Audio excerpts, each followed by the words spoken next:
So that's fun. Yeah.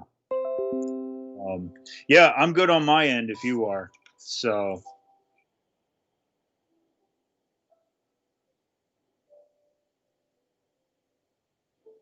now your audio is low. It's a little better. It's still low.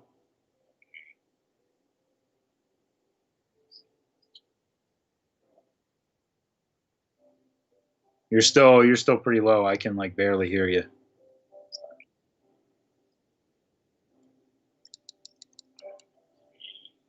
Uh,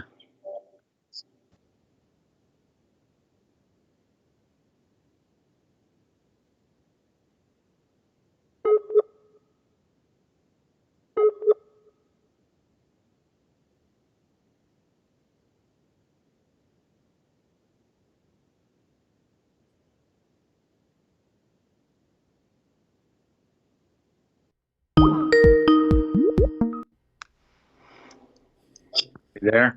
There we go. I love getting disconnected live. That's good. That's awesome. What the fuck was happening? I was talking to him. We could not connect to restart your camera. Please leave your camera or try to restart your camera. I don't want that warning light up there, but I don't think it's going to...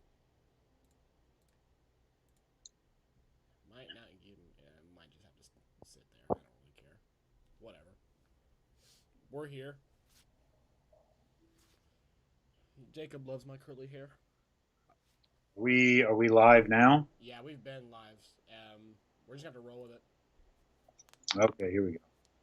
I think it's ready to go. Just like, from where you're on Skype, I had it set not showing all of the menu and stuff, but now it's not wanting to go away, but like, what more can we do? Here we go. Christopher Chase. Hey everybody.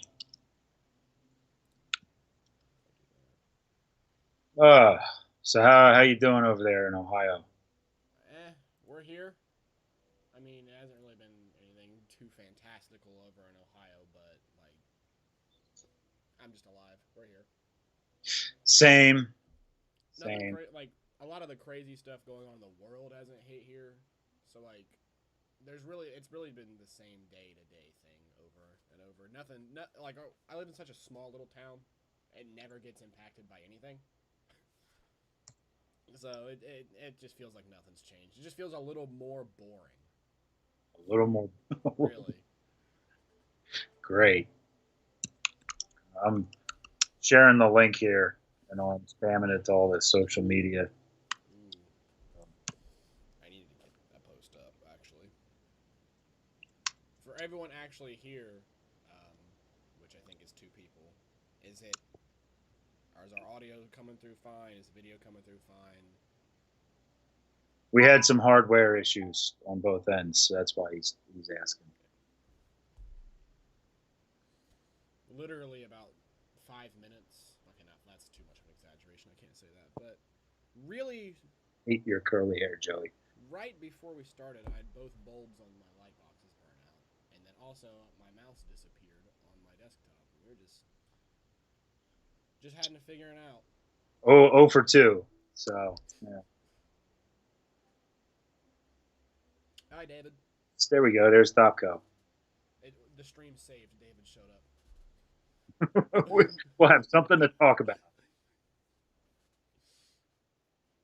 After have you opened one of those NECA 89s yet, or did you just open the 2003? Oh, I didn't open that nonsense. I opened the Tokyo SOS one because I like that one at Toy Fair. That's the Tokyo SOS. It's nice. It's got kind of a janky tail, but the NECA tails are never great because they're for toddlers I've got basically. the 89 here, and like, just the one that I got has like no QC issues. Everything's stiff, so like, I don't want to be biased and say it's like the best one they've ever made when some people could probably be getting some that are probably crappy. Right. I don't want to like shower in love just yet. I'm waiting to see what everyone says about them. Right. Also saying my mic's low too. I'm trying to up the sensitivity on it. I can hear you just fine. You sound okay to me. That's me. David, does that sound any better?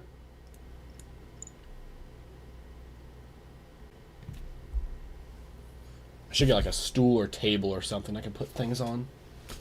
We need more going on in the background. I had to pull a set dressing cheat with Mechagodzilla there. I had to bump him up with a shoebox. There you go. I mean, you just gotta make it work, really. Yeah. Oh, we can hear it now. Okay. That's how we fool you on movie sets. Make you think things are actually in the shot when they're not. Tricks of the trade, everybody. That's right. How the prop masters fool you. Have you... Okay, so... I know that your gigantic Mechagodzilla had a scuff or something on it. There was something there. Yeah. He had like some blemishes around the eyebrow. Mm. Okay, since you've also seen it in person, did it like knock you out of the park, or was it just like, eh? It's a nice figure. Because I'm still, I mean, not a lot of people don't know this, obviously, but I'm waiting on mine still. Mine's just like locked up because of EMS, and I don't want to pay DHL on it. So it's like everyone's getting their Mechagodzillas except me. Right. So I'd love to hear your actual thoughts on it. I'm honestly, I got that and the Sakai 84 at the same time. I finally got my Sakai 84. I'm actually, in terms of, I didn't think much of that when people were getting it in from Japan before EMS effectively shut down. But seeing it in person, I'm like, all right, yeah, this is a cool figure. Mm-hmm. It's from my favorite suits, and like they did it. From what I've seen in the pictures, I really appreciate the paint on it. The paint, they have that like copper tinge to it, sort of. Yeah. I don't know how else to explain it other than copper. It's like a brownish almost. Right. Mine is still there. My favorite thing about Godzilla, and it just showed because they make too many of these gigantic pieces, is it doesn't take up a lot of space. Like it doesn't. Like my 62 is in my warehouse for now because like I don't have room for it. Because even with the tail spun around him, he's still like a giant footprint.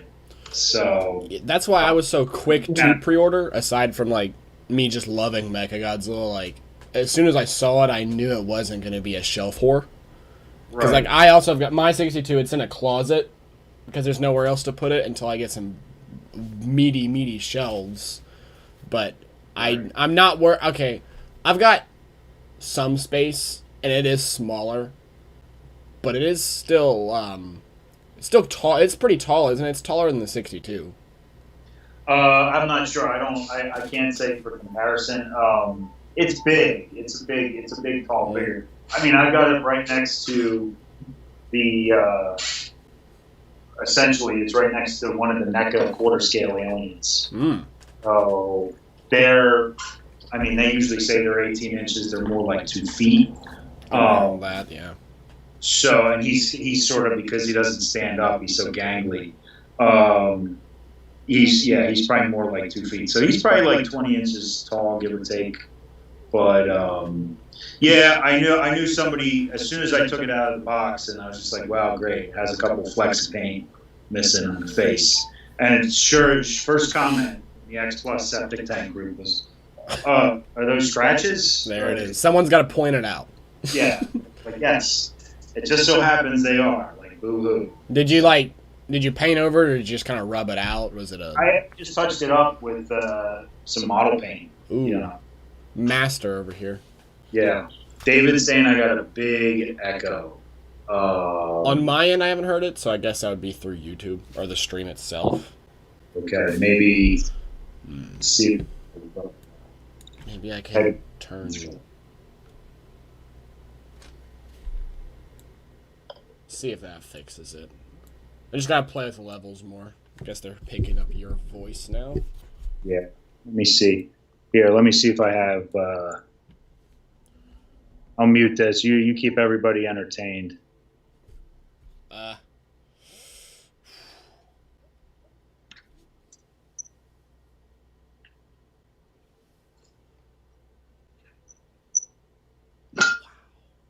guys see that? Crazy. Crazy stuff. Yeah, that's what I was messing with, is my output levels, Sean.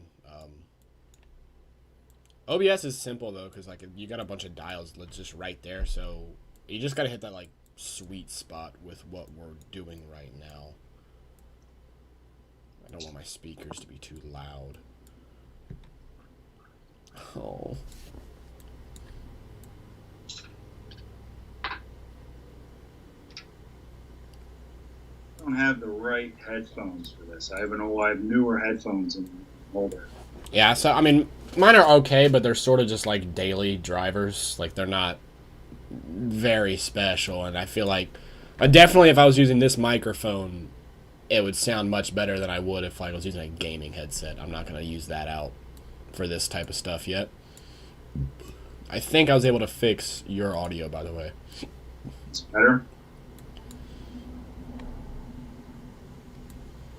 Testing 1, 2. David, you still hear an echo on me? Ooh.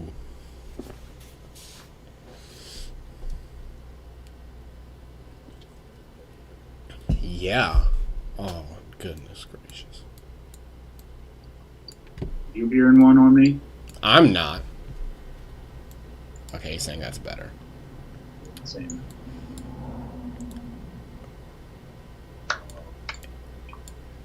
Cool. Yeah, from a Rick standpoint, yes, I'm super, super sick of the light ups, which is why I went standard on my gigantic. And like, what is it? DHL, they do things based on weight, right? I think it's all weight. Yeah, it's I'm not super familiar because I've only had a couple things come DHL, but it goes on commercial flights, as I understand it. So that's how you can do it cheaper or something. I don't know. Because these logistics is not my thing, because I don't ship a lot of stuff. Because like, I think the exact number when I got it, like, what's the word I'm looking for? Just the shipping calculated. They were trying to charge me a little over $300 to ship the gigantic, but I also went standard on some of my Defo Reel stuff, and like the Defo Reel Caesar. I mean, I think I paid just a little under $30. So like it's a real hit or miss. Yeah. So like smaller stuff, it's been fine, but I don't know how long when I'm gonna have to be waiting on bigger items like that, which sort of sucks. But what else can we do? Right. I showed you an item I'm watching on eBay that's over in Japan. That's got they're offering, it's an expensive item, but they're offering free shipping, and it's a grail item. But because there's no EMS and they don't know when EMS is going to start back up, it has like a shipping estimate. Like if I buy it now, they won't ship it till like October. It's like, you're referring to the big grail, right? One of the big ones. Okay. Yeah. Top secret info, guys. But imagine paying probably like $100 extra on this guy for lights. He'll turn on twice. Yeah. To turn on, maybe not even twice. Like, my Rick 25 centimeter King Caesar, the only reason I got it Rick was because that was the only way to buy it. I think I've turned that thing on one time. It's just, Now, a light up that is cool is that Bandai Premium Mechagodzilla 75, where like it switches colors, like his rainbow beam, whatever it's called. I know it's got a certain name, but I just remember I've been turned off to him. I remember Rich got the original Rick. Yeah. In 2016, and in his video, the damn thing, like the bulb burned out, just like flashed. That was a real classic. Like I felt so bad for him, because like literally right before he did the video, I saw one at like a Monster Mania down in Baltimore, and like I almost pulled the trigger on it because I was just like, wow. I don't know if Diamond's actually going to reissue it. They did. But the guy was just like, yeah, $250 if you want it because you're a dealer. And I'm just like, I don't know about these light ups. And then I saw Rich's video and I was just like, yeah, I think I made the right call. So They're just they're cool, but it's like a tacky cool. Like it's not. it's a gimmick. Yeah, it's a gimmick. It's nothing special to me. Like they have yet to make one. The only light ups on the top of my head that ever have made me turn my head at all would be like something, the Monster Arts Biolante. Like that one kind of makes sense. Right. The stomach lit up and it like faded in and out, and that was cool. But I think they're just like, they saw the appeal they had, and now they're just pumping it out with every Rick they could possibly think of that could light up. And now I think it's like super, super oversaturated, and that's just, I'm sick of them.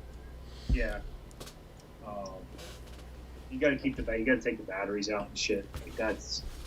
It'd be better, and I think it would be worth more money if they were able to build more into the figure itself. I think one of the biggest turnoffs for me about a light up is the big giant ass battery pack that you just plug into the back, and it's like super in the way, and it doesn't really look that good. And I know you've seen people do customs all the time of just shoving lights into it and putting a small switch on it or something. And obviously I wouldn't know. I'm no expert. If it wouldn't cost too much extra, like let's say the Rick would be $20 extra, if they would just actually sculpt the batteries and stuff inside of it and just make some way to maybe put a panel on the back of a leg you can take off the batteries, and then you wouldn't have to have a big ass battery pack just laying there. Right. Or keep track of them. Right. Something integrated to the figure. Yeah, I usually, the only Rick things I have are the first 85 D for real with the reactor core. Well, they're redoing it with it's a light up now apparently, and I have the King Ghidorah 64, the blue one, which I think you've seen that. Yeah, it's in the background of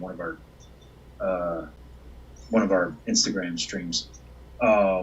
But that's it. Like a lot of those things, it's just like, yeah, I'm not buying. Yeah. One figure I bought from David actually, which I never even had to light up in my thoughts at all. I just wanted it for the paint job. Was that 30 centimeter poster version Godzilla 2000?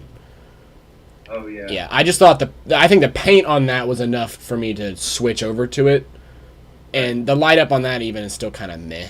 It was like a orangish, which I still think is cool because I got really sick of just like the white ones. Just like a white spined Godzilla light up. That's the most boring one to me. Yeah, Rodney, we were talking about the Mechagodzilla earlier, which I think they should, if they were doing light ups, they should have just started with that. Much, much better idea to me to make it. I mean, it flashed. It looked interesting. It wasn't just static.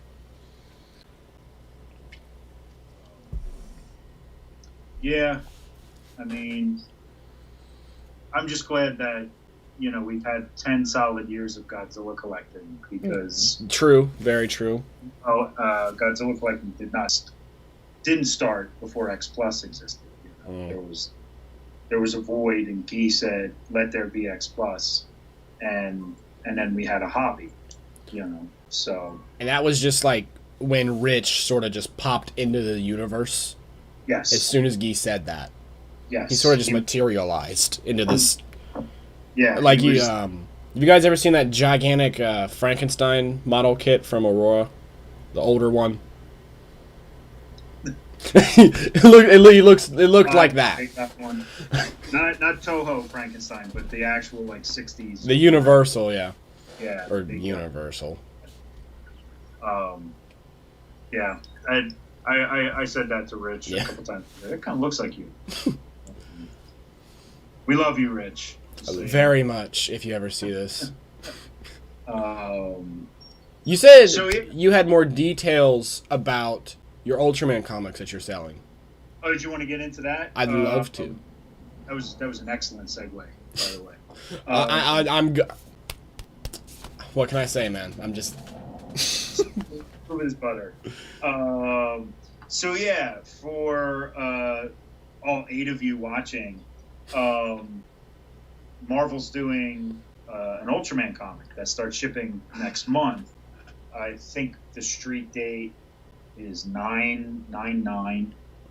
I'm offering 6 of the 9 covers in a bundle pack because there's six regular variants for comic book stands or whatever. There's one of them's a blank, so I had to get my orders numbers up to get the incentive variants like the Yuji Kaida, and there's a McGinnis cover of him actually flying up when he transforms. So I went around to a bunch of artists that I know from G-Fest and elsewhere, and said, "There's a blank Rise of Ultraman #1. Do you want to buy a few of these, and you could do your own sketch covers?" And a bunch of the guys we know are actually doing it. I'll preface this just saying they're going to do. I'm going to sell them the covers, and then I'm kind of out of the deal. If these are things you're going to be after, and you should be, because they're literally, a lot of them are going to be one of one custom covers. You're going to have to approach the artists. So, some of the guys are getting like a couple copies, and then some of the guys are getting like a bunch of books. Because they have their own plans for them. I can't speak to like what they're going to sell them for, what they're going to do with the covers. That's all on them. I just thought it would be something neat to do, with the community, because like a lot of these guys, I know them. I think their art's great. You think their art's great. We all think their art's great. But like Marvel's not always paying attention. Yeah, nothing bigger than just like fan support or friendly support. You know what I mean? Like, support your local artists, local creators, people you know. Right. So some of the guys that are involved, you have John Bellotti over at Robo7. He's a friend. He's like the first person I went to. Jeff Zorno. I knew you'd ask Zorno. Yeah, Zorno did my mascot. He did the IDW cover for me with Godzilla Oblivion, so he was a no-brainer. Bob Eggleton is doing a few. Bob's been doing a lot of sketching on. He paints and stuff, but he also can sketch, and he's been getting back into sketching. So you'll be able to check him out.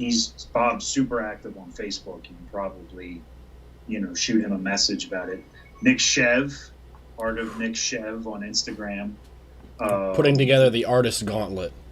Yeah, basically. It's like a murderer's row.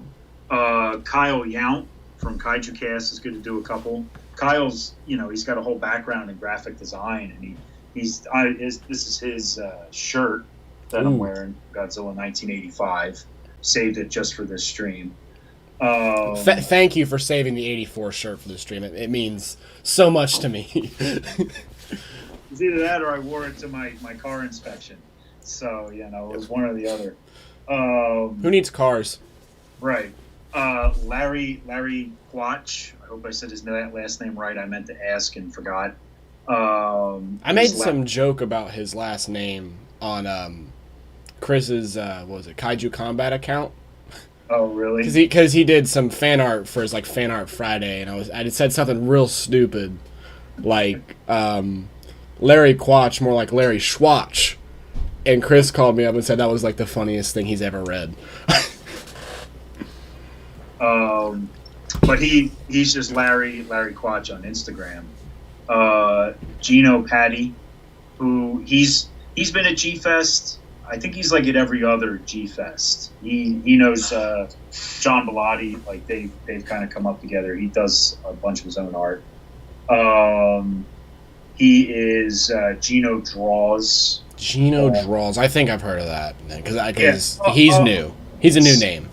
Yeah, I'll put these in the comments. I'll tag all these guys on like my Instagram story. I'll put this all over. Yeah, after the stream, I plan on putting all these links and stuff in the description. So if you're interested, you can just go click there. Yeah, Bill Couture. Do you know Bill at all? Have we ever talked about Bill? Nah, you never brought up Bill. I have not met Bill. Bill is a legit crazy person. He's great. Crazy? Okay, I love that. That introduction. He bought one of those black and white Mezco comps a year and change ago, and it started this whole thing like in his brain. He invented this whole alternate narrative for Godzilla versus Kong. And it started like a whole art movement on Instagram. There's a hashtag called. Oh, did he do the Kong with a shotgun? Kong with a shot. He invented that. Yeah, he came up with that, and he wrote like this whole synopsis for this thing where like Kong gets like it's got lore. Yeah, and like Godzilla's taken over. Godzilla, he eats another king. I don't even remember. It's so insane. But he's getting a few copies. Lenny Romero's involved. I know Lenny. That's cool. Lenny's like, you know, a new upstart off the West Coast, like Larry. He's one of the guys. He got posted by Toho. Really? Who whatever drunk intern is running Toho's Godzilla Toho social media posted one of his things for Fan Art Friday a couple weeks ago. It's a big deal. It was pretty neat. It's cool that like to hear that you went out and did this, because the first thing I thought when I saw that they were doing a blank one was I immediately started running through everyone that I know personally or people I'd want to do it. Like, who's going to draw on this blank cover? I've got to get something perfect for it. What the last one is, it's a local friend of mine. He's a local indie comic guy, Steve Arnold. He's Pillow Talk on Instagram. He's been like really into kaiju lately, and I said to him, I was like, do you want a couple of these? Do you want to do comics? You want to take a crack at this and do your own take? He's just like, yeah. All right, that's cool. I'm actually, Nick Shev and Bilotti kind of bullied me into getting a copy of Dude. So my terrible art. I'm so glad I never get asked to do like boards or anything at work or any kind of actual production design that involves drawing. But I would love to see the one shot Cherkowski cover for Ultraman. I'm thinking like maybe like a fat Ultraman or something. Please. And him doing this, the pose. And it'll say like, "Watch out, kaiju criminals," or something really stupid. That'd be good. Yeah, but yeah, all those guys, they're getting everybody besides me is getting multiple copies. Some guys are only getting a couple. Some guys are getting a lot. I don't know what their plans are. For the books, once they take delivery of them, I'm kind of I told them just send me pictures of what you do so I can share it. Would you think a lot of that would be saved for something like G-Fest, or would they just throw up on Facebook? It might. I pitched it to everybody as, why don't you can get these, and why don't you save them for G-Fest? Like, yeah, it's an Ultraman #1. It's a one of a kind. Yeah. And at that point, it'll at least have some age to it too. So right. We'll be almost a year out from when it shipped. But like I said, that's entirely up to these guys. Like, I think not to reveal anything, Zorno's getting the most. Because I could see someone like Zorno or Bilotti just selling them off on the table. Yeah. Here's these original 1/1s. Blah blah blah blah. And I would think that would sell better than just like an advert on Facebook. Right. Jeff, I texted Jeff and I expected him to say like, "Nah, I'm not. I don't have a lot of money right now," or, "I'm not feeling it." Because there were people I approached that are just like, I don't feel comfortable doing this because I don't really know the Ultraman stuff that well. Or a couple people were just like, I don't think my art's good enough. I think it's fine. You're just not in it to win it. Yeah, but okay. Zorno like threw like a huge number at me like immediately, and I was just like, "What are you, fucking nuts?" Yes. And then I realized, I was like, "Wait a minute! If he orders all this, I can get this, and this cover." Yeah. That's like one more of the. So I was like, "Yeah, this is fine. I'll put this through for you, no problem." Was that your sneaky way of ordering a couple more of those covers that you had to? Reel in. Yeah. So there's going to be like an extra Yuji Kaida cover available on the site in September because of that. So, But so yeah, so that's like a thing. I haven't really told anybody that, so this is kind of new news. New news for all 5 of you. Yeah, for all 5 of you, or the other 10 that watch it later in the week. Top secret information, guys. You can only hear it here. That's right. That's right. Truth be told, that is true. Nobody really knew about that. So no, that's super cool to hear, and like, I don't know, it's still exciting for me because I am having some expectations for the comic. Like, I'm really hoping it doesn't suck. Yeah. Like, I would hate to put all this effort into it and like get everyone involved and then read it and just like, have it be forgettable. Right. I was talking to Cosmic Monster Sounds on Instagram this morning, and we had like a similar conversation. I said, there was that preview Marvel did on Ultraman Day, and the art looks good. The interior art looks good. Like, a lot of the covers are really cool. Like, Marvel's taking it seriously, but I personally don't know the talent behind it. Yeah. Because I've been in the comic scene for a bit. So we'll see. Hopefully it's good. Yeah, I mean, from what I've seen, like the previews and sneak peeks or whatever, I've at first the art style kind of had to grow on me because it was sort of just like that Marvel aesthetic. Yeah. And it was kind of weird to see Ultraman in that style, but now I'm sort of digging it. I saw some more of the kaiju. I think they had a Gomora on one of the covers. One of the ones, yeah, like there was like a lot in the background, and I saw it at first, and I was like, that doesn't look that bad. I won't go into it hating it, but yeah, I think you're talking about the Art Adams cover for issue 2. Yeah, it's that one. Yeah, that's one of the things I kind of grumbled about it to Diamond, because I was like, why? This is the cover everybody wants for issue 2. Why is this the incentive cover? And they're like, well, we knew that art was good, so did Marvel, so that's what we're doing. And I was just like, cool, thanks. So that one's like 1 in 25. August Rigoni called that one, the best cover so far. I'm inclined to agree. It's pretty good. I wish it had been like the main cover, like the Alex Ross art was, but who listens to me, right? I think we need to get Bilotti a Vampirella kit to bide his time. Yeah. Vampirella styrene kits. So. Styrene. That's a weird word. Styrene. Fancy word for plastic. Get your plastic X Plus kits. Yeah. So, because that's what the Aurora kits were. They were that's what, like, car kits and stuff. I was, out of everything though, I really, really was not expecting Vampirella. Like, I was shocked,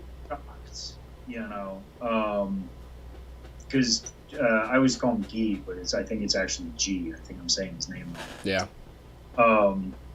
I know he's like a classic. I don't think he's old enough to be a monster kid, but his tastes tend to run the monster kids once you get him outside the Godzilla stuff. Like, I know David said a few times that he's real big in the Creature from the Black Lagoon. So I wasn't shocked when I saw it, but something to delay to Friday to announce is a big deal. Yeah, I don't know. And, like, I know I sort of brought it up, since you brought up, like, Creature from the Black Lagoon. Like, I sort of had, like, the idea, like, what if they did get the Universal license? Like, what if we did get something like that? Right. As far-fetched as it sounds. It would be cool to get, like, I don't know, all of the Golden Age monsters in 25 centimeter, for example. That would be really, really cool. I could see G being all about it. I did it again. I could see G being all about it. I don't see it happening anytime soon, because right now I believe Super 7 and Hondo Tees, they're getting more and more into toys and collectibles. They're doing stuff like they have a creature coming out at some point. I saw it a year ago at San Diego Comic-Con. Who knows? They take forever with everything. Was it one that you had up for order? I did not, No, because I don't even know pricing yet. Okay, I'm thinking of something different then. Yeah. They're doing like a 1/6 scale, like articulated, figure. The prototype looked beautiful. Yeah. I got some of their Batman the Animated Series stuff. Like I've only gotten like one or two pieces here and there, and the stuff looks fantastic. It's expensive. It takes like a really long time to come out. Like they did some 1/6 scale Masters of the Universe figures, and I have to look into those. Just started hitting, like in the last 3 to 6 months. Like Skeletor's finally out, and I think they did like Merman or something. Skeletor would be cool. I can see a Skeletor. I don't know what their deal is. I don't know if it's something just like a factory issue beyond the pandemic, like they don't have a ton of factory space to get this stuff rolling. Is it like a attention to detail type thing? Like, are they just putting that amount of effort into the figures themselves, or do you think they just... No, I don't think it's that. I think it's more just like a lot of these places, they have to share factory time, like they lease factory time. And I think, that Mondo's like a smaller company, so like they have a harder time kind of getting in there than like a NECA or, believe it or not, NECA's like a big company. Yeah. Or somebody even like Sideshow or something like that. Like Mondo's just been getting into this stuff in the last like 5 years or so. So, but anyway, those guys have the license right now, as far as I know, with Universal Monsters. And that's an expensive kind of license to get because you want to get, all those characters. So you got to pay Universal for that. Would it be one bulk license, or would it be each individual? Because I know certain characters, there's different like licensing agreements to it. I know an infamous one was like the Invisible Man. Like technically you could use like an Invisible Man character, but you couldn't call it the Invisible Man. Oh really? I didn't know that. Yeah, like the word "the" was that important. So like there's a bunch of really stupid stuff that goes into it like that, which is why I don't see them coming out anytime soon, like you said. But it would be cool someday to get some type of vinyl line like that from X Plus. And if they're reaching and finally starting to do a lot more Harryhausen stuff again, I could see it. Right. Or I know the one big thing with some of the Universal Monsters are the likeness rights with the estates. They've gotten really persnickety to deal with. And stuff. I think Super 7 gets away with a lot of stuff because the figures don't actually have a lot of detail. They're like cartoony kind of... Yeah, like the biggest thing is usually like the card for like the reaction figures. Yeah.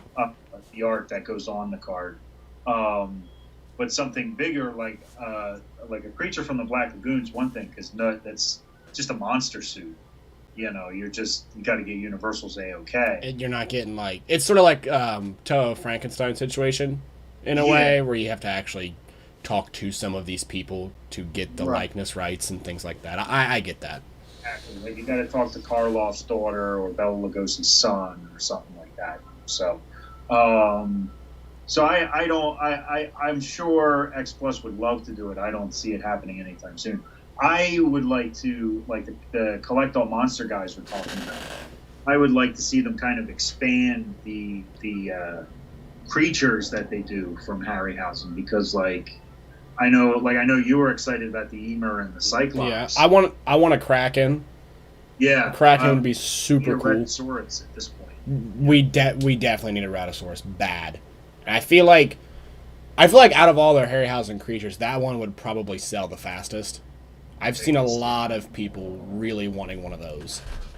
I mean, you do a standard, you could do a black and white. You could come with some kind of accessories. I know, like I'm getting mostly special order for people because, like, just on my end, the orders weren't super strong, but the 1 million years BC stuff has, they seemed higher priced. Is that? Yeah, they're Okay. expensive. My own kind of margins aren't terribly great on them, so I was only ordering what people ordered, Yeah. which was a ton. But like the guys that want them, like Chris Oglio wants that new one, the Ceratosaurus. That one's cool. Yeah, I saw that one. Yeah. Like the detail on them. They look crazy good Yeah, too. But I did notice that like sort of a price gap on them because Yeah. I wasn't expecting them to be that expensive when they were releasing at all, and and that I might don't have know. to do with just it being a more niche thing. I would think. Yeah, and like even the recent the Skull Crawler, like the prices on that, which I was just like, what? Well, yeah, but then they make that out of like was it poly Diamond tells me it's vinyl. So Because I remember that being a hot debate for a few days that it wasn't vinyl or it was vinyl. yeah, and like Eric Glasgow, who's like a big customer at G Fest, he kind of poo-pooed it to me. He's just like, I would get it if it was vinyl, but it says it's polystone.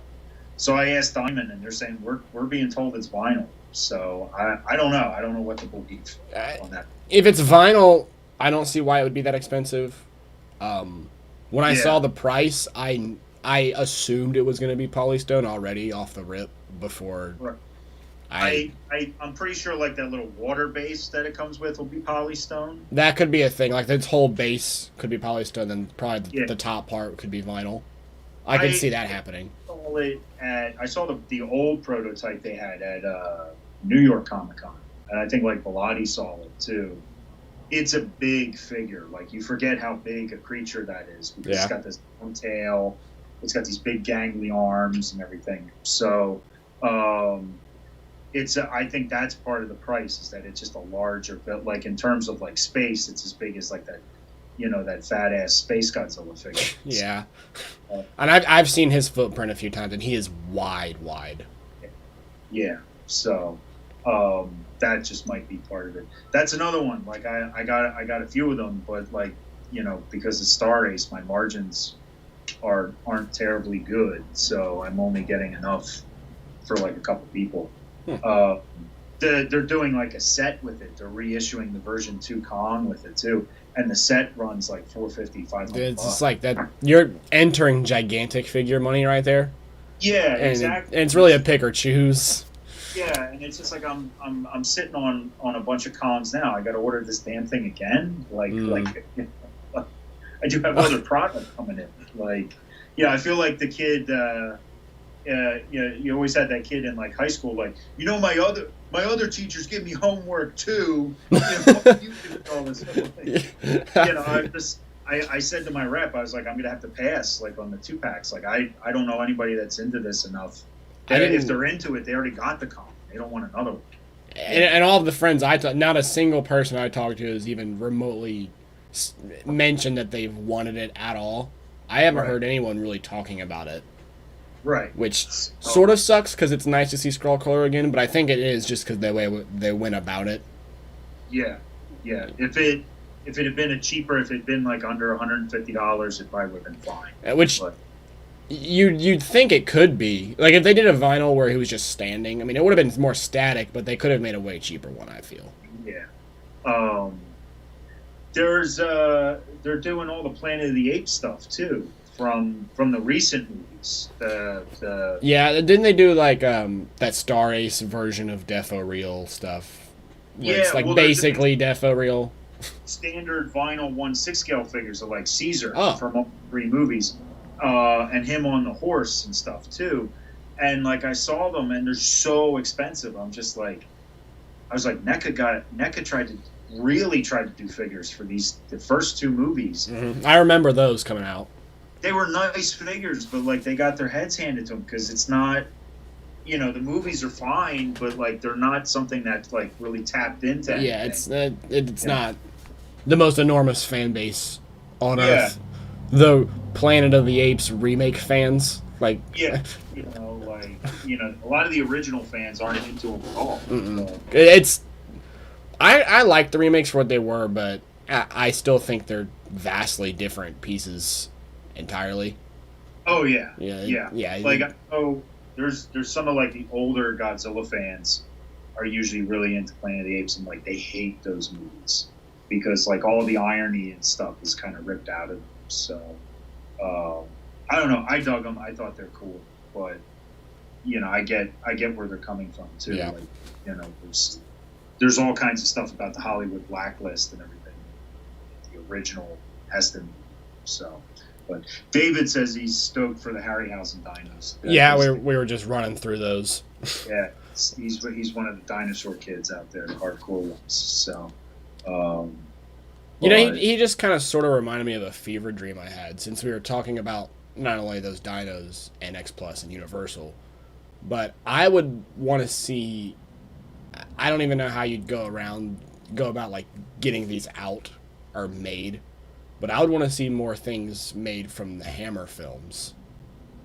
But I feel like that would just be licensing Olympics. Yeah. Somebody did stuff. Titan Merchandise out of the UK. It's a UK. They're a publisher and a collectible maker. I had like some busts that they did. And I got those in like 2015. I've still got some of the Ingrid Pitt. The only reason I had some of the Cushings hang in is because they got damaged. I ordered a case of the Christopher Lee bust. I bet those sold more than Cushing did. Yeah. I got allocated on the Lee bust. They were just like, yeah, now you ordered a whole case. We can send you one. So, oh, rad! That's great. So I put it out for sale at Monster Mania that year, and it was literally one of the first things that left the table like Friday night. Like, yeah, and I marked it up a little bit, but it was brand new. I was like, I can't just put it out for $300 or something like a dickhead. Because I'm slowly starting to get more into collecting that type of stuff instead of just having it to be 100%. I don't know, Godzilla or whatever. But like having even a 1/6 scale, like if I was able to get something of, I know Sideshow did. I know they did a Count Dooku for Christopher Lee, but I don't think they were able to get away with anything like Hammer, for example. I want to say it's 3-0. Or 3-0, one of them. Somebody did a 1/6 and a 1/4 scale leave Scars of Dracula. David made I hate to cut you off, but David does make a good point. That's true. I didn't even think about that. They did do. I'll have to look it up. Because I remember I showed the 1/4 scale one to Dopco, and I said so I knew David's really into the Hammer stuff, and I was just like check this out, like this is cool. It's too expensive even for me, but they were pretty rad. Damn it, who made those? I keep wanting that. My brain's just like it's 3-0, and I know that's wrong. I want to. Hot Toys? No, it wasn't. Not Hot Toys. Diamond has no relationship with it. So, have you seen anything? It's sort of related, and a friend Sean brought it up in the chat. Have you seen anything coming out of like Trick or Treat Studios? That company, because I could see them sort of entering into this. It's the same sort of. They were one of my favorite booths at Toy Fair this year, because everybody was just like Ninja Turtles. That Ninja Turtles everything. Hey, you're pushing 40. Did you like Ninja Turtles when you were 6? Well, you get the leftovers. It's like Jesus Christ. That's all I ever see anymore is Ninja Turtles shit. That was all of Toy Fair, like in the action figure section. But Trick or Treat was there with a bunch of 1/6 scale stuff that looked incredible. And I got in touch with them right before everything went to shit back in March. Oof. And I reached back out to them. They were doing a 78 Michael Myers. Yeah, I don't know if my friend ordered any or not, but I was super interested to see where they went because, like you said, they did. I think they do have a 78 Michael Myers. I think they're doing a part 2. They had 2. a 2 and maybe a part like a part 5 or so, like something weird like that. It was because I remember said like the head of Trick or Treat was there, and I was like, you guys did 5, like that's the worst. That's the worst. Like and he was like, hell yeah, we did. He's like, because nobody ever does 5. People need 5 merchandise. I want tell him I want Resurrection merchandise. I want a Buster Rhymes figure. That'd be a good catch line for the figure itself, if the company did it. They had some zombie stuff. It was I want to say it was like Dr. Butcher MD. Do you mean the movie zombie or like just general term zombie? They didn't have I don't think they had a 1/6 scale from Lucio Fulci's zombie. Yeah. Which I was just like, well, where's the Fulci zombie? That's what everyone asks. Where's the Fulci zombie? That's that's the first thing I thought. Yeah. Because they had busts for that zombie. Mm. And they're just like, we're working on it. We've got these other ones ready to go now. But yeah, they were really getting into that stuff and the busts and stuff too. So yeah, that's something I need to kind of get back on the ball and get in touch with them again, because they gave me like a catalog. I was in touch with like one of their sales division people, and then the pandemic hit, and I was just like, wow, I can't spend money on this shit. So no, I've got to clarify. No, I was joking. Louis Duran is not dead. He's dead. He's dead to us. He's dead to us. Yes. Now he's just he's been pursuing other life goals. No, Louis is not dead. I wouldn't let him die. The only way Louis is going to die is if it's by my hands. Or he crashes the plane. Yeah, or he crashes the plane. Yeah. But now he's been working a lot on his personal life, like his career goals. He really wants to be he's into being a pilot. He's into airplane stuff. Yeah. And like my friends and I clown on him for it, but like I really respect, he's out there getting his goals done. So he's sort of put his hobbies and YouTube and stuff on the back burner to get his life taken care of. But he is alive. No, Louis is not dead. I told Joey we should call the stream "Rest in Peace, Louis Duran." Yeah. I miss him, but like every time I try to reach out to him when he does pop up on Instagram, which is where I usually talk to him, he's usually kind of salty with me. Like, and it's just like, I was just making sure you're okay. Sorry to bother you. Like, I think you got back to me like one time. He disappeared for like a big chunk of time, like in like was it like late 2018 or something. And I asked like you and Giovanni. I was just like what's going on with him? They're like, we don't know. He's not answering us. Yeah, he sort of just goes AFK and doesn't talk to any of us. Yeah, and then like he said something to you guys. You're just like, yeah, here he is bitching because you're concerned. I'm just like, oh well. Yeah. I'll just go fuck myself. Goji Franklin. I'll tell you what, we can find out real quick. I missed. He actually bought the NECA 89, and I missed it somehow. And yeah, because he was talking a lot of shit about him in chat, and I eventually, I think, convinced him into going and getting one. He was taught like him and Jacob, and I think Rodney took that meme that I did just as a joke, and they because they're just like they were so militantly like no NECA, not ever. And they just posted it in their stories and everything. So then I had a bunch of like angry middle school kids like yelling at me, like DMs on Instagram, like why are you such a dick? And because it's funny. Yeah, sucks. Doesn't mean I hate NECA. Like, so I was just like, I'm just gonna lean into this and post memes about Randy. So, I mean, Randy's a jackass, anyways. He's his baby. Goji Franklin did not answer his telephone, but I can provide you the same answer that you probably didn't want to hear. It's that he's doing the same thing. It's what our whole group's been doing, just growing up. Yeah. I lied.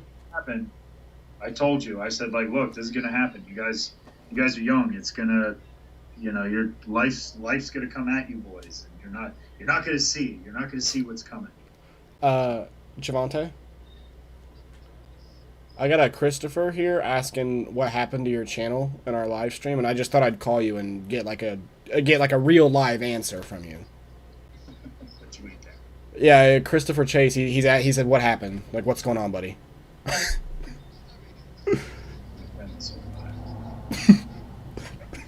We got Alex in the chat. Did you see him there? Oh, I did.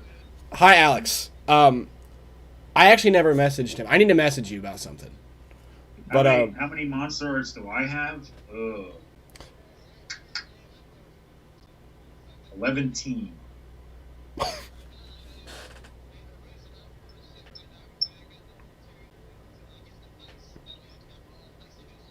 I'll be sure to let him know. All right. Bye. He said, quote, he has to wait until he gets into an apartment to be able to do shit, unquote.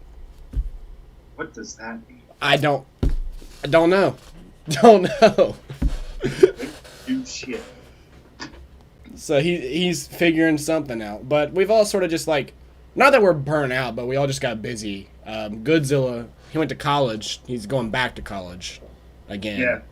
And then plus, I mean, you'd think COVID happening, the COVID word, would like give us more time, but it's sort of like, I don't know, shut everything down on our side of the spectrum too, like in terms of content. Like no one's just been motivated, nobody's wanted to do anything really.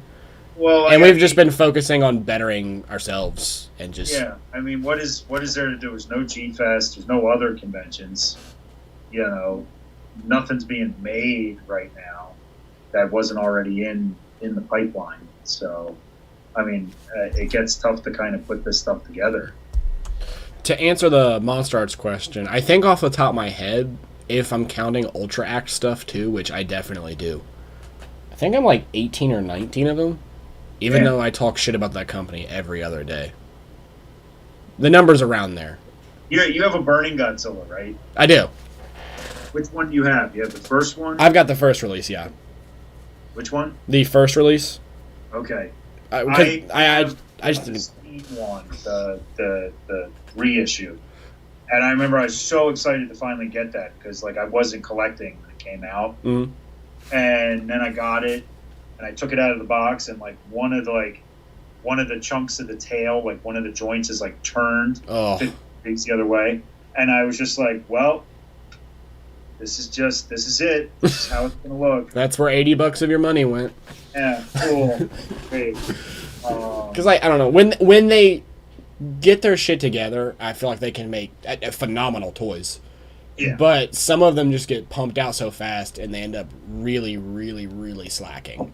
So it's like I have this weird, like love-hate relationship with Tamashii as a whole because I own a fuck ton of them, but I also hate a lot of them too. It's weird. Well, like I started stocking and then collecting here and there, like the Ultraman figure arts when they rolled that line over back into the figure art line. Because I just thought I was just like, this is really neat. Like, you know, they're not as big as the monster arts, but you know, that makes more sense to me because like I think like Ultraman and his kaiju were usually smaller than like Godzilla and Gamera and stuff. The problem is with that, I've always thought it was like, I don't know, because Ultra Act, they damn near did every Ultraman possible at the time. Right. And there's still a ton of those figures that need to be transferred over. Right. So it's like, do you want to go get the 6-inch one, or do you want to go get the 5-inch one that has, I think it's literally just like better hip articulation? So, I mean, I got the Belial from you, the figure arts Belial. Right. And they're super nice. I really like the quality on them. But I'm on the opposite side where, like, I don't know if I like the scale or not because that's more accurate.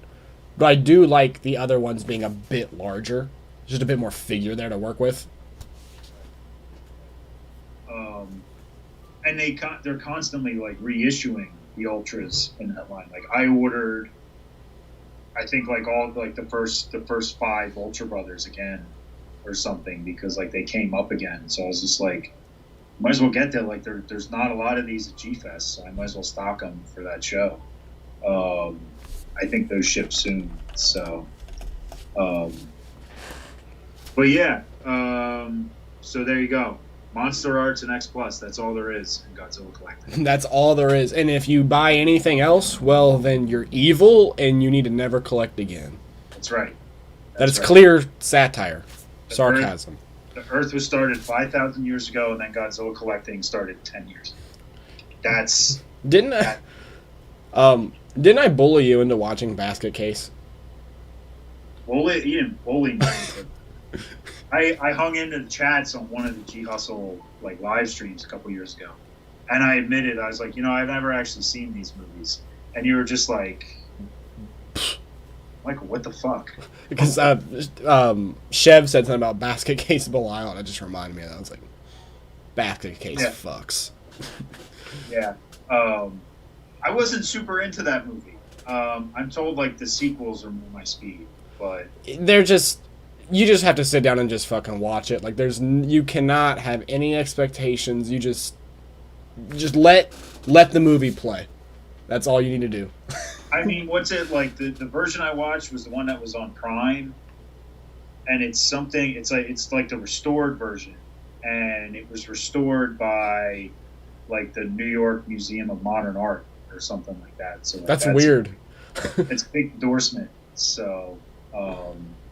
But Chev's the one. He got all excited. I finally blind bought like Extra. Like, do you ever see that nonsense? Not really.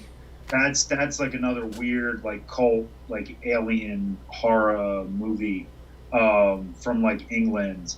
And like I thought, he's just like, oh man, you're in for such a treat. And I'm like, this movie's fucking weird, Nick. Like none of its rules make sense. But it's also from England, so. Yeah, it's just like it's he's like, oh no, you're gonna love it. And apparently there's like 5 sequels to that like all went direct to video. So Cody, I'm trying to make the channel grow, not shut it down. Do a dab. Condi used to do dabs like crazy when I first met him in 2016. Really? Oh, you mean the dance dab? Not a dab. We can keep going. I don't really give a fuck. I just want to say we're nearing like the over an hour mark. Okay. I didn't know how long you wanted to keep streaming for. I mean, fuck, we can stream for hours. I don't care. I mean, I do want to tune into the Joe Biden Kamala Harris interview on ABC. Ooh. Because I'm a political junkie dork. But yeah, we can keep going. We one thing you and I talk about, privately, is I'm trying to think of a way to phrase this because I know you're working on a video for it. Is like the vintage stuff. No one cares. Yeah, no one gives a shit. And we've been joking around that certain flea market dealers like to say, Godzilla collecting didn't start 10 years ago. Well, of course it didn't. Like, people aren't stupid. Yeah. It's just... that's such a can of worms. Like... this channel's going through sort of like a soft relaunch at the moment. This is our first test stream, everybody. That's why it's sort of like we kind of just half-assed it, which is fine. But I'm sort of segueing it into a new format, a new style, and I'm really wanting to dive more into vintage, what he brought up, and why it's such a fucking, like, hot, divided topic. Like, some of these people feel so strongly about vintage as a whole. And you shouldn't. They're toys. It's just toys, man. It's just toys. I think that's going to be the point I try to make in the video is it's just toys, dude. As Alex points out, Godzilla knows coffee serves. Yeah. Yes. Thank you for that, Alex. That's good. Without naming names, people in the comments obviously know who the hell we're talking about here. I've said to you, I've said to Chev, I've said to Alex, I've said to John, all summer long, like this day, just seeing how wound up certain individuals get about the lack of enthusiasm amongst the younger guys. But it's for vintage there is, and I just want to say, like, fool, you're getting kicked out of your apartment in Long Island in the fall. This is what you're worried about right now? That it's because you're not an elite collector, Michael. When you eventually get that elite badge, you'll understand how important this hobby really is. Much more important than your home. Right. If it's between eviction and Hawaiian bullmark hetera, you keep the Hawaiian bullmark hetera because it used to be like if it's between paying your car and paying your rent, you pay the car because you can live in the car, but you can't get a job if you have an apartment with no car. True.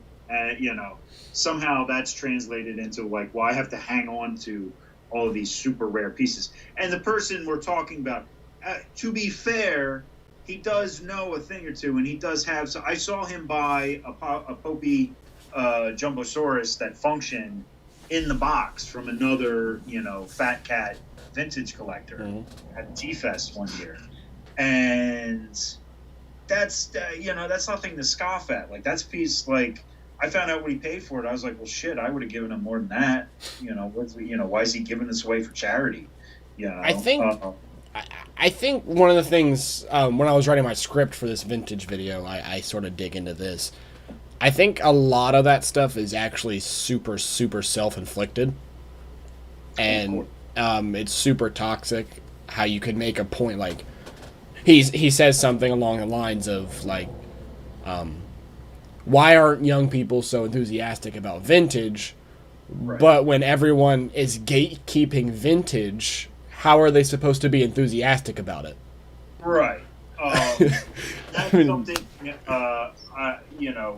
myself and like people who are his peers who kind of came up with him or were around way before him, they would come after him and say, see, he talks about this, like he'll make a weird blanket statement. There's only like 10 guys that collect vintage Godzilla in all of North America. And it's just like wrong. It's just yeah. That's, first of all, that's not true. Second of all, you're saying that you and your friends are the only guys that collect vintage. There's guys that want nothing whatsoever to do with you, that you're not even aware of. His worldview is so small. Like, it's just contained to the Facebook groups when there's an entire other world out there to be explored. Right. And like, I remember him saying once, well, nobody has this stuff. And there's a guy, I think his name is Kitahara. I forget his first name. He's like one of the all-time like Amphira toy collectors. He's over in Japan. Collects everything. And I think he might have been telling me about this guy one time. Yeah, and he said it's actually pretty neat. He's like showing off like his warehouses now. He's doing like Facebook videos on his Facebook page. It's pretty cool stuff. He's got like all the bull marks, all the Morrisons, all the Popey, and this, that, and the other thing. He got the stuff when it was brand new, and the guy's like, he's like middle aged. But like I said that on one of his posts, I was like, well, what about Kitahara? Well, then he couches it. He's just like, well, I meant North America.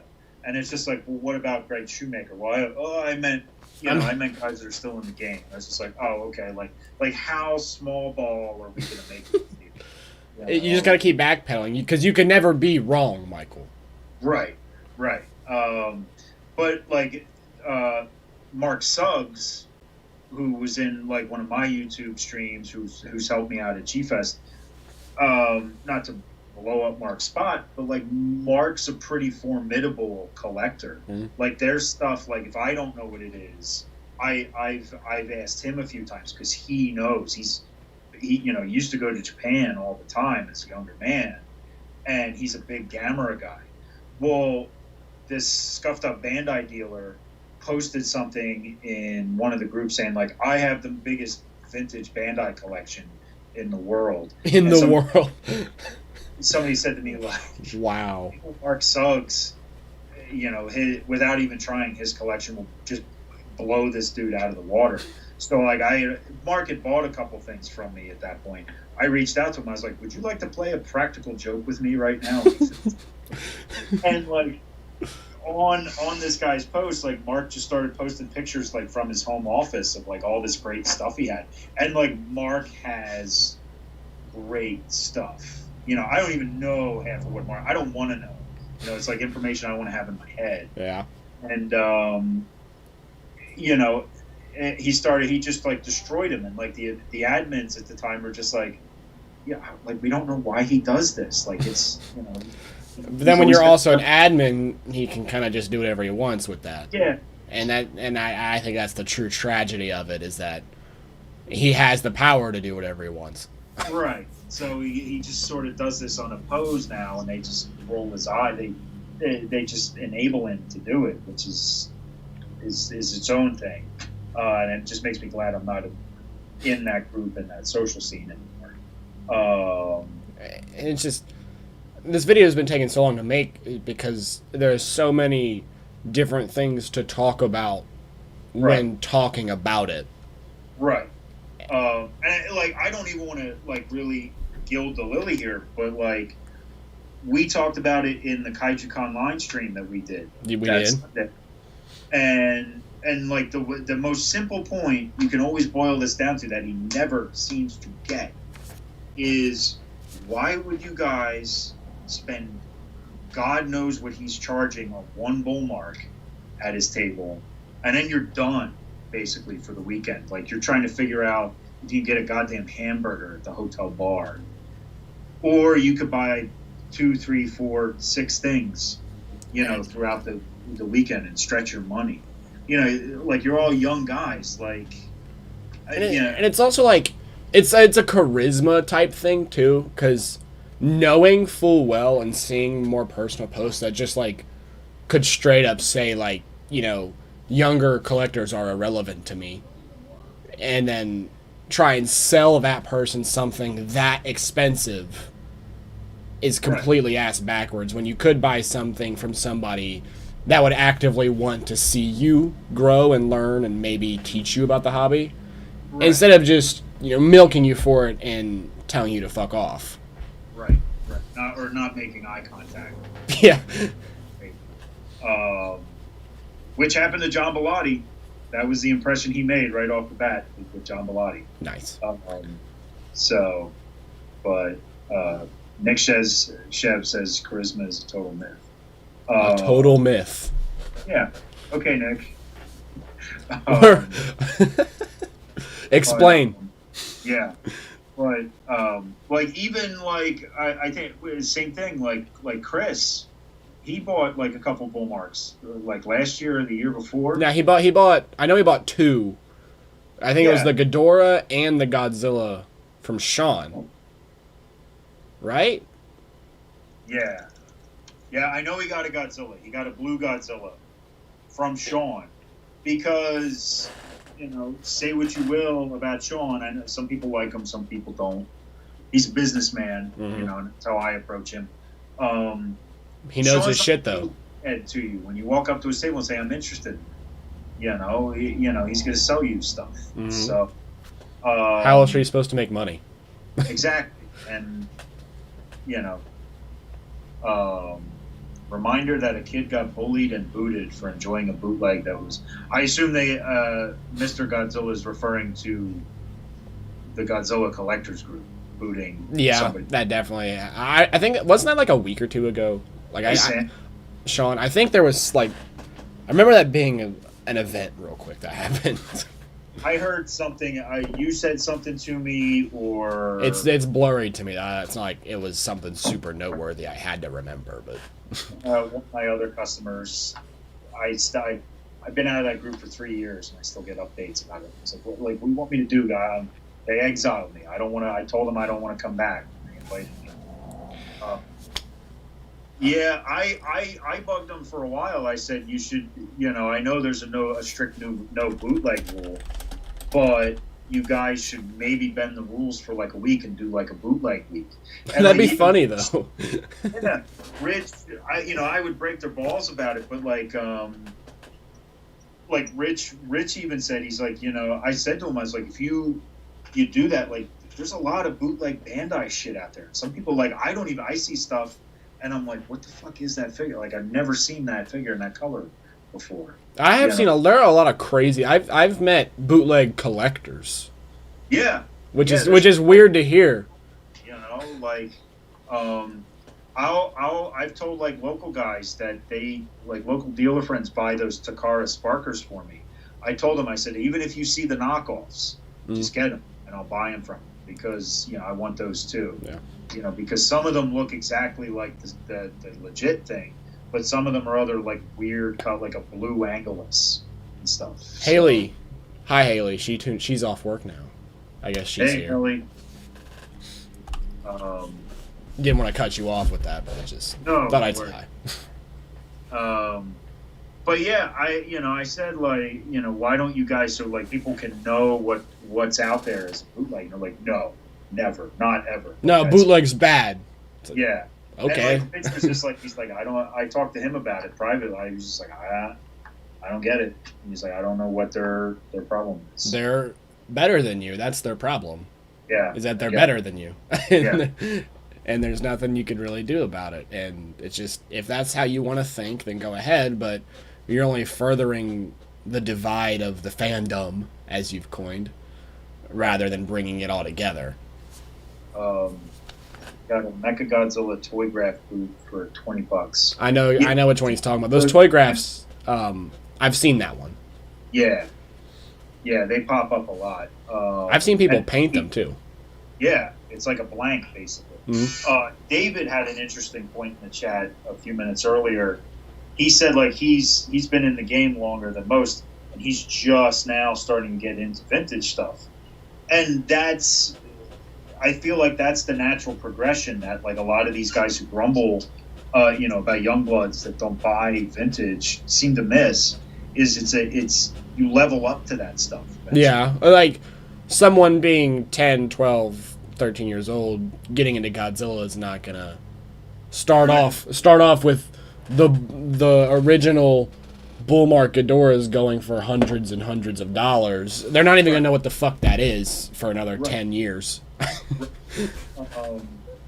Even like I remember one G-Fest, I kind of said to myself, I was like, you know what? I'm gonna treat myself this year. Ooh. I'm gonna get a Bullmark Hetero in the standard colors. Nice one, because I had a good weekend. Uncle Michael's going to treat himself. And then I walked over to Diane's table, and I saw that it was $800. And I walked away. And that's no disrespect to Diane, because that's about, I talked to some friends, and they're like, yeah, that's about the going price. And I was just like, yeah, I'm not going to buy one of those this year. That's almost $1,000. Yeah. And that's like the thing, like they're big ticket items. They're what what a dealer would call a marquee item. Yeah.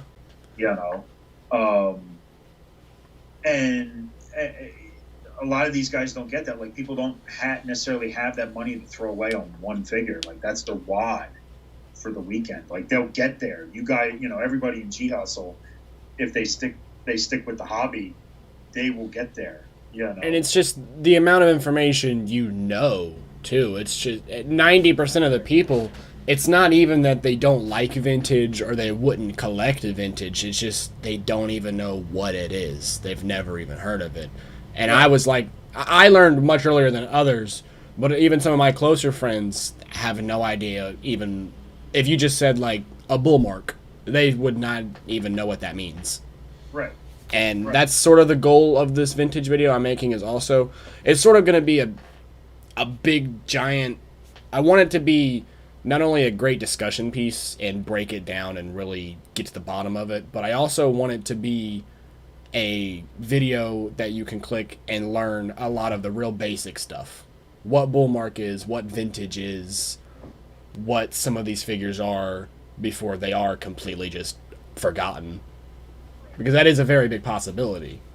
And a point I made earlier is that a lot of these elitist collectors are gatekeeping it, but then also complaining that nobody knows what it is. It's really just being a hypocrite.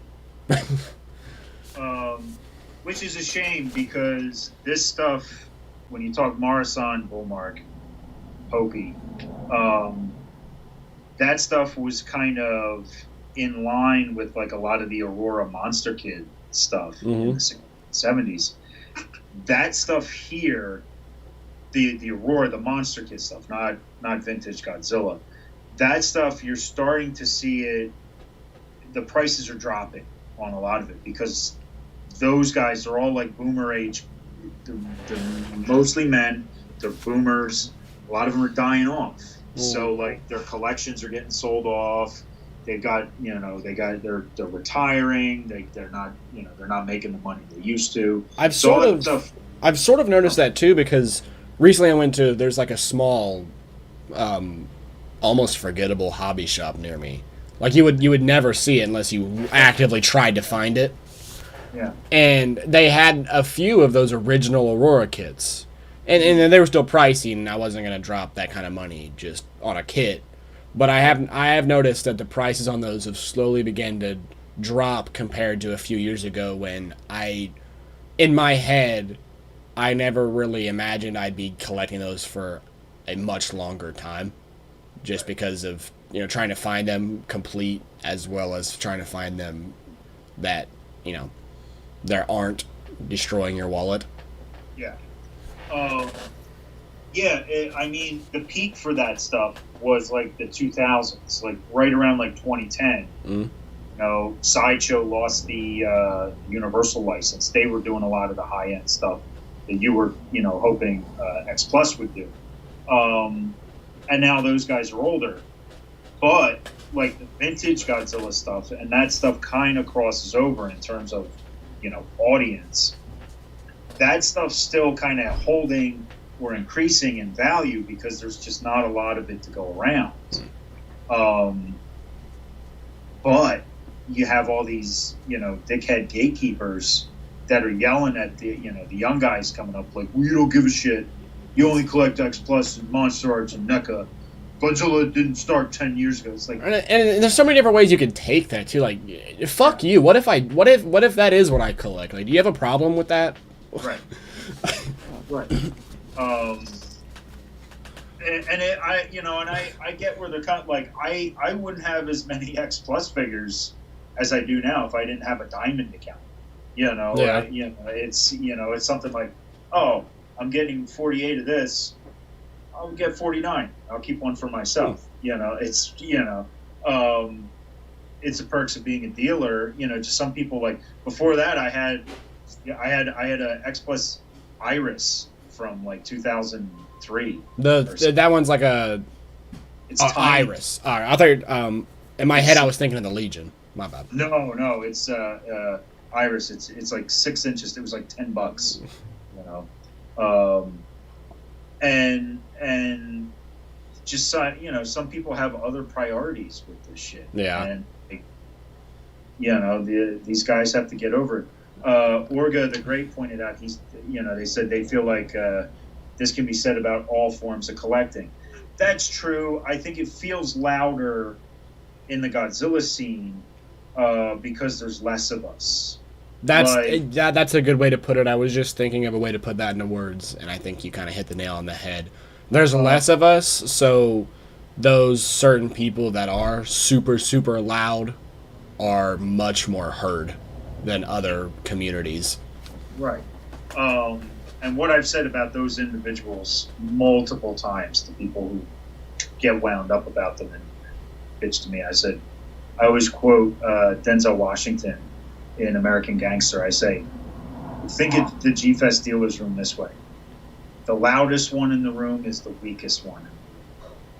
True. Very true. But take a look at the table that's, covered in, it looks like a guy selling stolen car parts at a flea market. It's just dumped on the table. and they sweep it all into a bin and walk away at 1 o'clock on Sunday. Chev makes a good point. He's talking about how some people just don't even want something that looks like this, for example. Yeah. Like, this looks nothing like the Ghidorah I saw on screen. What the fuck even is that? Right. And there's definitely a certain appeal to it. And that ties in with, like, if you're trying to sway someone into collecting it, I think approaching them by saying, like, you know, you're just a fucking X Plus collector, loser. And it's like, then I definitely don't want to touch vintage ever again. Right. Yeah, like, I know there's a ton of X Plus collectors that, like, they won't do any of the Metacom or the Marmot or, you know, any of the stylized stuff. Because, you know, I always used to joke around because I forget who said it, but we call them, you know, these guys don't like the bath toys because they, you know, they're just brightly colored and stuff. They're not movie, as Haley says, they're not movie accurate. Oh, it's the funniest thing about that is the sentence you just said. We're all still talking about toys. Yes, they're all toys. Yes, this are Safubi. Yeah, this isn't. I don't see this as more of a toy than I would this. Hot take. I can already hear the keyboards going crazy, but like it's all. I mean, are there certain levels of toy? Like, yeah, you can get something, you know, like the King of the Monsters stuff that came out of Walmart. That would be different than like a full-on X Plus, but at the same time, I still would consider. At the end of the day, we're all collecting toys. Right. It's just the style of toy. One toy isn't better than another toy. You know, I don't see how you can sit here and be like, you know, you collect bath toys. So do you, fucker. Yeah. You're a grown man buying dolls at a convention. Yeah. I don't know. People are basically vintage collecting 101. I'll have to watch that. Yeah. That might be good. You should beat them to the YouTube market, like you know, Kurt Russell did with Tombstone. They're just copying me. That's it. Yeah. Yeah. I gotta rake in that ad revenue, guys. Sorry. It's like the summer of 1989 when there were 3 movies about, you know, the ocean. There's The Abyss, Deep Star 6, some other Leviathan, you know, and they all bombed. So that reminds me of this is so off topic, but for some reason that reminds me of like the late 70s Atari, like space age. Oh, yeah. Like everything had to be fucking space. Yeah. There's an amazing I don't have it, I should. There's an amazing book, I think Dark Horse Comics put it out. That's all about the cartridge art from Atari. That's actually, that'd be a cool ass book. Yeah, and like if you really like that, you know, the Atari cartons are like smaller than like an iPhone. I've got all mine's boxed up, so I can't have an example, but an Atari cart is like about that. Amazing art that you're just like, I'd love to be able to see this big. Well, Dark Horse Press did like a big hardcover book, like talking all about it. No, that's super cool, actually. Yeah, it's pretty neat. I'm sure like a lot of it's just like, I had to pay my rent. Well, you guys give a shit about this asteroids, you know, cartridge art. But this was like I said, this was just a test stream. I think it went pretty well. We're nearing 2 hours, so. Are we? Yeah, I know you said you got a show to watch. Your politics. Go watch the news. Oh, on PBS.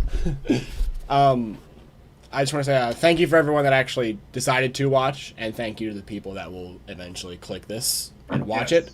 Do we want to take any like questions before we wrap up? Absolutely, yeah. Type away in the chat. Yeah.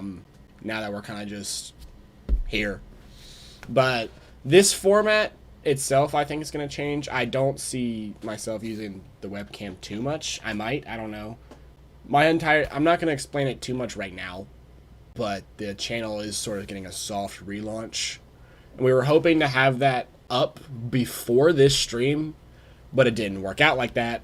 so we kind of just put this together in OBS and made it work. But here soon, I'm hoping to be putting out a lot more content, including the vintage video that became quite the discussion, and much more smaller videos. And I do plan on streaming once a week, once every 2 weeks. Don't know yet, depending on how many people want to come on. Fuck, you and I could talk every Saturday. I don't know, we could talk forever. But just until I get a more set schedule and more plans. You're just like, Michael, you're just going to help me do this now. You are. I love volunteering you for things. Hagfish is asking, did you get the Medicom Emer? I didn't. No, I got super busy. I want it. I was interested in it. Yeah. I shot him a message. I never got anything back though. So so I didn't really. It didn't really get any farther than that. So. Shot who a message? Medicom? No, it was he sent me someone was selling it on Facebook. Oh. Yeah, he sent me like a message. Those are those Harryhausens they reissued. Those are the Pilot Ace molds. Those are the original, like, Pilot Ace did those. I did not know that. Yeah, I think it's you learn something new every day. Wow. The Godzilla stuff. They did a 62, a 64, a Rodan, a King Ghidorah. I forget who else. Those, like, I remember Jeffrey Mulechek found one, like, 2017. He, like, some guy had a blue 64 on his table for $200 some, and Jeffrey grabbed it. Ooh. So, those are like. So I've told Diamond, I was like, get Medicom to do all these figures again. I will buy volume on all this shit. And they're just like, yeah, sure you will, kid. Bye. So, they just write you off. Yeah, basically everything I asked for, they're just like, nah, we're not going to ask anybody that. So, no, it's a super cool piece. Yeah. All of those sculpts are cool. I just didn't know that the Harryhausen ones were Pilot Ace. I believe they are. Which is something I feel like I should have known, but didn't. I feel like they did an Emer, they did the Dragon. They did a Cyclops. They did Cyclops. And that's all, I believe that's all Pilot Ace stuff. So, what was my favorite moment of Godzilla King of the Monsters? When the screen turned black. I knew you were going to say something like that. I mean, Alex isn't still watching because he's going to get upset. If I did have to pick a select scene, this I'm gonna be like full on nerdy about this. I tried to stay as anti-spoiler as like humanly possible, just so I could see it all on the screen. I normally don't care too much, but when it's a movie that's like super important to me, I do want to wait until I see it in the movie theater. And I didn't know about the original Mothra song, and like even if they did do a Mothra song remake, I figured it would be fucking butchered. But when I was sitting there in the theater for the first viewing ever, and I heard that like cue kind of come on, and I recognized it, I was like, I think that was like my peak enjoyment. It was just all of the like Showa fan service dawdled out, you know. It just like made me happy to see like it was more of being a Godzilla fan type thing rather than like an objective movie moment. It was just something small like that made me enjoy it overall. I don't know, Charles Dance was cool. I like him. It was, after seeing it over and over, you know, like, it's okay. In my opinion, I think with modern day technology and modern day just the popularity of the series and stuff, that's probably the best we're going to get. I know, I mean, this might not age well, or it might age like fine wine, but I don't think Godzilla vs. Kong is going to be that good. And it's definitely not going to be as good as King of the Monsters was. Right. Yeah. If you wanted a modern day, big budgeted, true to its roots style Godzilla film, that's probably the best we're going to get. I don't see it getting any better. And from Hollywood, per se. Not from Toho or anyone like that, but just out of Legendary Pictures ass. That's probably the best we're getting. Here's one of my recent hot take theories. I don't think we're ever going to see a live action Godzilla movie from Toho, ever again. No, because in 2016 I had high hopes for it when I heard Shin Godzilla was coming out, and they did initially have that like big puppet thing, that suit animatronic, and I thought that they were going to do a suit, and I found out that it was all CG. And once Toho starts doing CG, I think that's sort of the nail in the coffin on that. So, and it's just the way the world's moving, and that sort of sucks to see die out. Yeah. Because I still hold the opinion, like, it looks better when there's something in front of the camera. It's shot in. Yeah. I know you're not a big fan of Shin either, so. Yeah, any other questions before we wrap this up? Any at all? Going once? Going twice? All 10 years? Somebody's got to have something. Give me something juicy. Yeah. See if we missed anything in the chat here. I think for our first test run, though, I think it went pretty well. There's certain things I got to iron out here and there, but I do plan on having this channel sort of revive itself. What Orga the Great asks, what other things do you collect? I'll let you start. Me, I mean, he's another friend of mine, actually. I mean, he knows most. If I would, I mean, we don't. I mean, we've got 10 people here. I'm gonna know most of them. Like, I actually just recently started building Gundam kits. Nerd. I know. I just got into the plastic kit stuff. Aside from just Godzilla specific, I mean, I collect what catches my eye. I just buy whatever fucking I like. Like, I know you had these in stock on your site, but like, Darth Vader, for example, here. Right. And nothing specific. I like Star Wars. Darth Vader's cool, so I bought it. That was was it Real Toys something from Hasbro? Yeah. Yeah. What grade Gundams are you doing? Because I know there's different. I want to do all of them because is like the end all be all. Yeah, I just recently started actually. I've always liked Gundam and old Japanese shit like that, but I've never been actually sitting here building and painting one. And we ended up getting a couple, and I got a couple of, what are they? The high grades. Those are the starter ones. Okay. So you can get those 5 inch or whatever. Yeah, about 5 inches. They're like $20, $15. But I guess as the grades go up, the scale increases, and then you'll get less sticker sheets, and you'll get more of a water slide decal.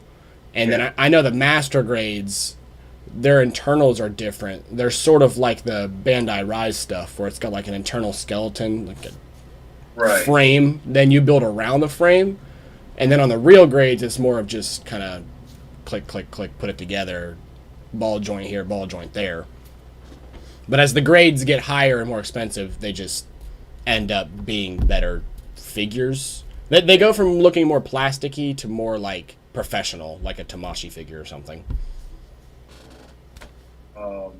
As for me, other stuff I collect, ex-girlfriends.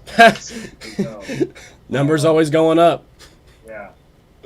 Never goes down for some reason. So, okay, yeah, I think we're good to call it a show here. Yeah, thank you, everyone, for coming. Yeah, thanks for hanging in, guys. And, yeah, I think we'll just end it there. Cool. Good night, everybody. Good night, and farewell.